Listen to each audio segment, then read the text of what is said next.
금주 수요일 7일이 벌써 입동입니다.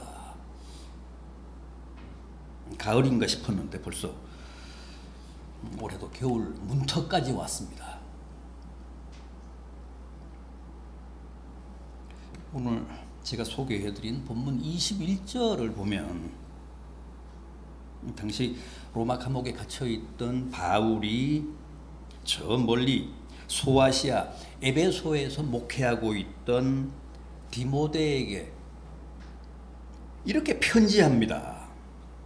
너는 겨울 전에 어서 오라.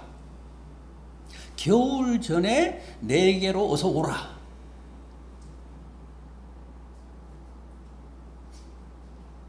이 디모데 후서는 바울이 주후 67년에 썼습니다. 67년 늦가을 바로 이때쯤 쓴 그의 생애 마지막 편지입니다. 이미 이때 바울은 자기의 죽음을 예감했습니다. 이 4장 6절 이하를 보십시오. 이 디모데 후서 4장 6절 이하를 보십시오. 전제와 같이 내가 벌써 부어지고 나의 떠날 기약이 가까웠도다. 나는 선한 싸움을 싸우고 나의 달려갈 길을 마치고 믿음을 지켰으니 이제 후로는 나를 위하여 의의 면류관이 예비되었으므로 주 곧 의로우신 재판장이 그날에 내게 주실 것이며 내게만 아니라 주의 나타나심을 사모하는 모든 자에게도니라.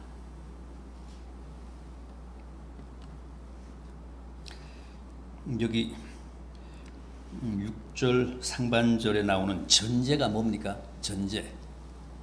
양의 피를 제단에 뿌리며 제단에 부어서 드리는 제사입니다.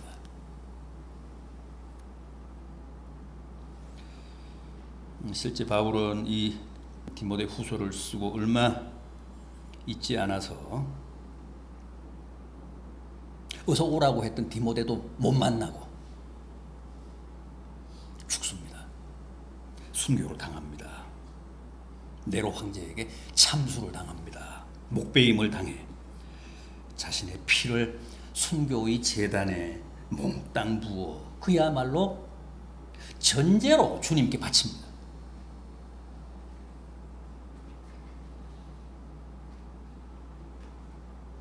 여러분들은 바울이라는 사람 어떻게 생각하십니까? 어떻게 평가하십니까?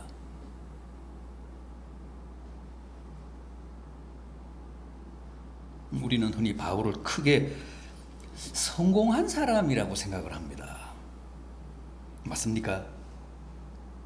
아니요. 죄송하지만 그 당시의 기준이나 관점에서 볼 때 그는 명백히 실패한 사람이었습니다.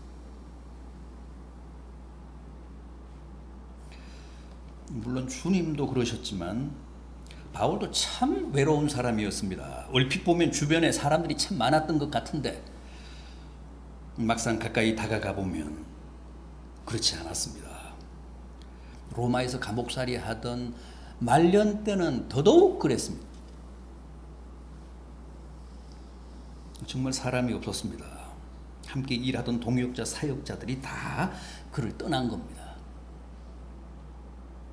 이 디모데 후서 1장 15절을 보면 이런 말씀이 나옵니다. 아시아에 있는 모든 사람들이 나를 버렸다. 이게 무슨 뜻입니까? 여기서 말하는 아시아란 어디입니까? 에게의 서남부, 에베소를 중심으로 한 소아시아, 바울의 주된 선교 무대였던 지금의 터키 지방.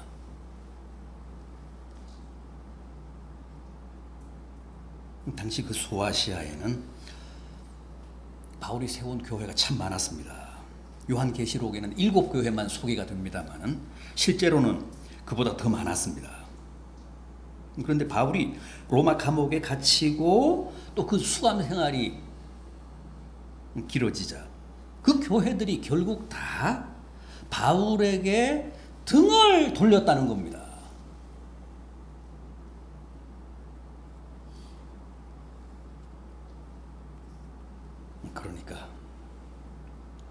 지하 감옥에 갇혀 죽을 날만 기다리던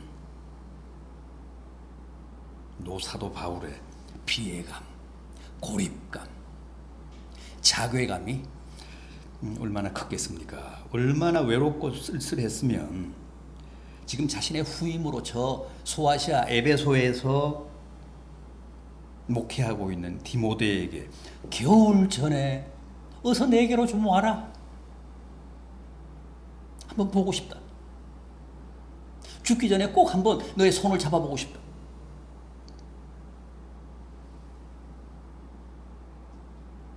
그렇게 편지를 했을까요?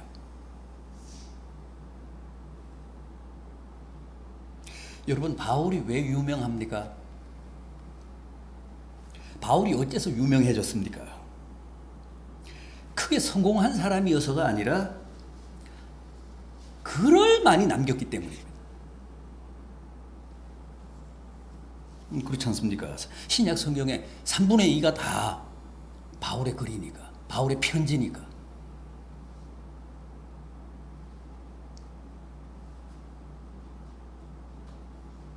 바울은 왜 그렇게 편지를 많이 썼을까요?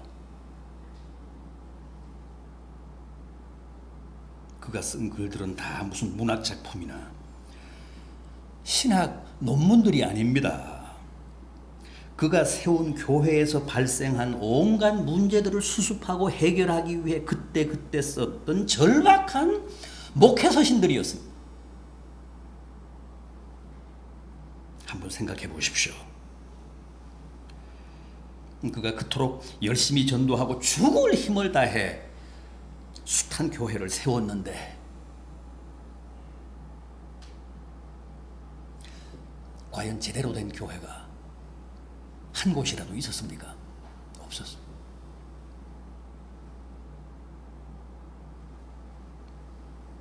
다 문제투성이 사고투성이었습니다.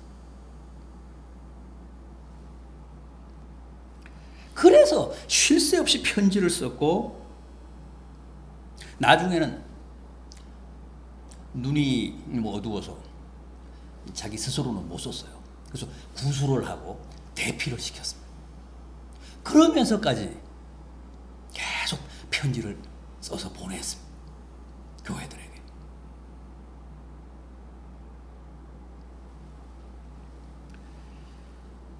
그런 의미에서 인간적으로 보면 그는 실패한 목회자가 맞습니다.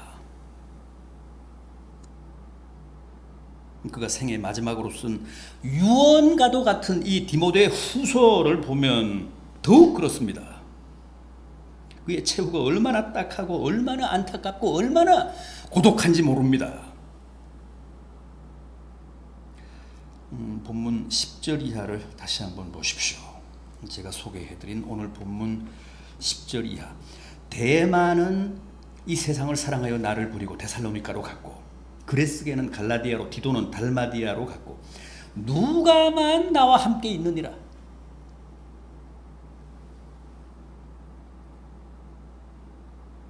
특히 여기 세상을 사랑해서 나를 버리고 데살로니가로 갔다는 데마는 어떤 사람입니까? 데마. 빌레몬서 24절을 보면 바울의 인사말 가운데 이런 대목이 나옵니다. 나의 동역자인 데마와 누가가 문안하느니라. 그러니까 데마는 바울과 함께 사역했던 동역자였습니다.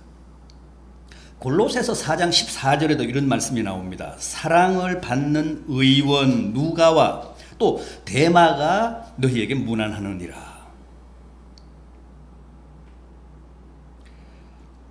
데마는 이렇게 항상 누가와 나란히 등장하는 바울의 최측근이었습니다. 실제 초대교회 한 문서에는 이런 글까지 있습니다. 로마 감옥에 갇혀있던 사도 바울의 오른편에는 의사인 누가가 왼편에는 데마라는 바울의 친구가 있었다. 그러니까 누가와 데마는 바울의 오른팔, 왼팔이었다는 증언입니다. 좌데마, 우누가.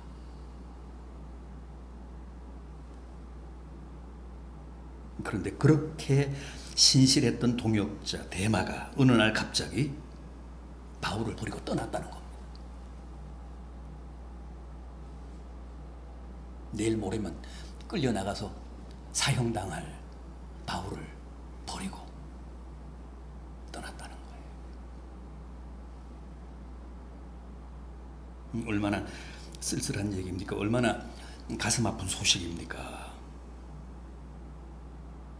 감옥에 갇혀 정말 죽을 날만 기다리던 바울에게 얼마나 큰 충격과 아픔이 됐겠습니까?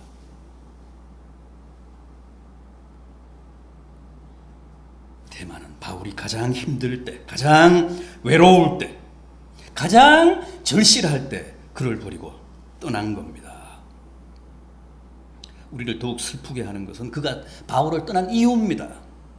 뭐라고 했죠? 세상을 사랑하여 그랬습니다. 세상을 사랑하여 바울을 버리고 떠났다는 거예요.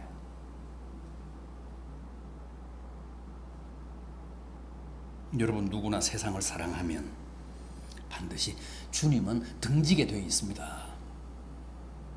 요즘도 마찬가지입니다. 믿는 사람들이 주님을 떠나는 가장 큰 이유는 세상에 대한 미련 때문입니다. 세상에 대한 애착 때문입니다.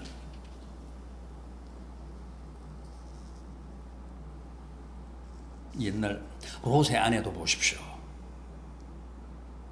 천사가 그렇게도 뒤돌아보지 말라고 당부를 했는데 구원의 성인 소아를 향해 뛰다 말고 불타는 세상 나라 소돔에 대한 미련 때문에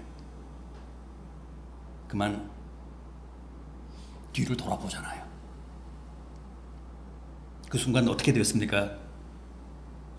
유황불을 뒤집어 쓰고 그 자리에서 영원한 소금 기둥이 됩니다.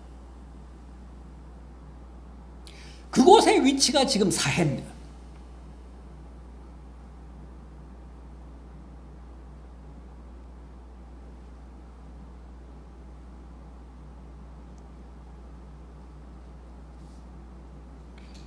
사실 오늘 우리도 절대 어디 가서 예수 믿는다고 말하면 안 됩니다. 시침 뚝 떼고 가만히 있어야지 괜히 예수 믿는다고 밝혔다가는 그 시간부로 교회 망신이고 주님 망신입니다. 그렇지 않습니까? 아니, 누구보다도 내가 세상을 사랑하고 세상에 집착하고 세상에 연연하는 줄을 세상이 다 아는데 어떻게 태연하게 예수 믿는다고 말할 수 있습니까?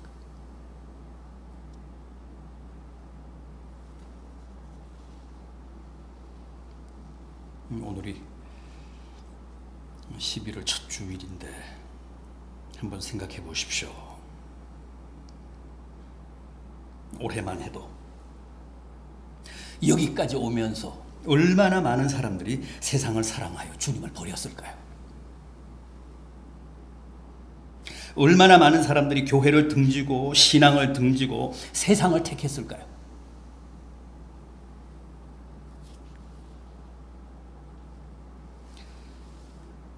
그래서 올해도 얼마나 많은 사람들이 주님을 안타깝게 하고 슬프게 했을까요?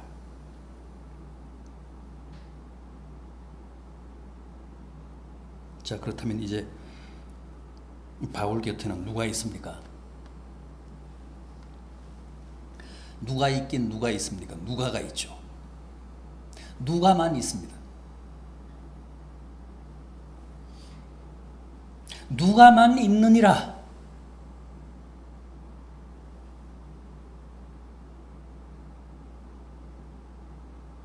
누가는 누굽니까? 12사도 중에 한 사람도 아닌데, 사도도 아닌데 누가복음을 쓰고 사도행전까지 쓴 사람입니다.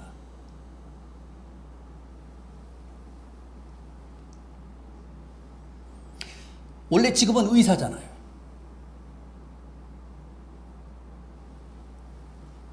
요즘은 잘 안 보이던데 전에는 전국적으로 성누가 의원 많았잖아요. 끝까지 바울교철 지켰던 의사 누가. 그래서 원장이 예수를 믿거나 원장이 장로거나 하면 항상 성누가 의원이라고 간판을 붙였습니다. 그 성누가 의원의 원조가 바로 이 누가입니다. 바울의 주치의.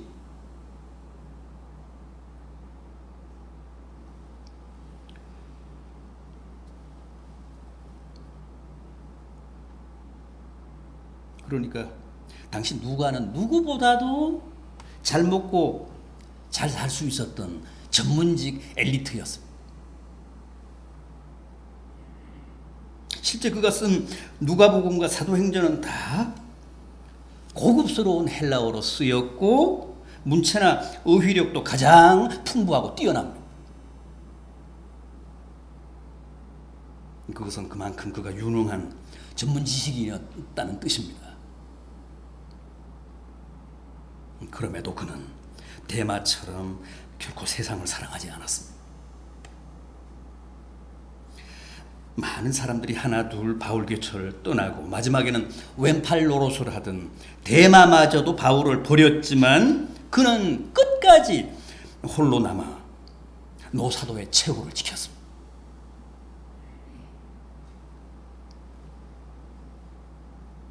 바울은 언제나 그를 사랑하는 의원 누가라고 소개했습니다.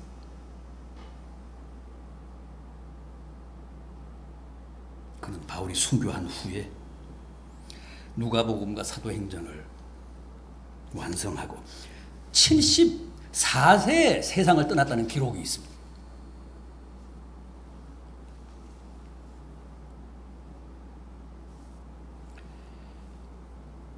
여러분, 예수 믿기가 힘들고 생활이 어렵다고 또 세상이 나를 미혹하고 꾀한다고 달아나지 마십시오.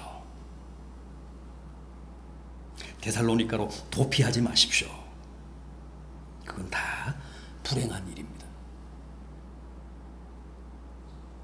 믿음의 길에는 언제나 이 데마의 길과 누가의 길, 주님을 사랑하는 길과 세상을 사랑하는 길, 좁은 길과 넓은 길이 있다는 사실을 기억하시고 지금 내가 가고 있는 길이 과연 어떤 길인지를 냉정하게 한번 확인해 보시기 바랍니다.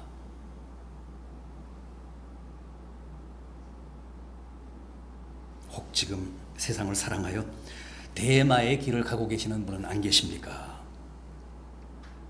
혹 지금 주님을 등지고 열심히 데살로니가로 가고 계시는 분은 안 계십니까? 부디 누가가 홀로 고난을 당하고 있는 저 바울 곁으로 주님 곁으로 돌아가시기 바랍니다. 저 습기찬 지하 감방에서 지금도 속히 내게로 오라, 겨울 전에 오라, 이 해가 다가기 전에 오라며 호소하고 있는 바울의 간곡한 당부를 외면하지 마시고 모두 겨울 전에 이 가을에 고난의 자리, 누가의 자리인 주님 곁으로 다 돌아오시기 바랍니다. 그런데 오늘 본문 11절 이하를 보면 바울이 디모데에게 이런 당부를 합니다. 네가 올 때 꼭 마가를 데리고 오라. 또 특별히 가죽 종이에 쓴 책을 가지고 오라.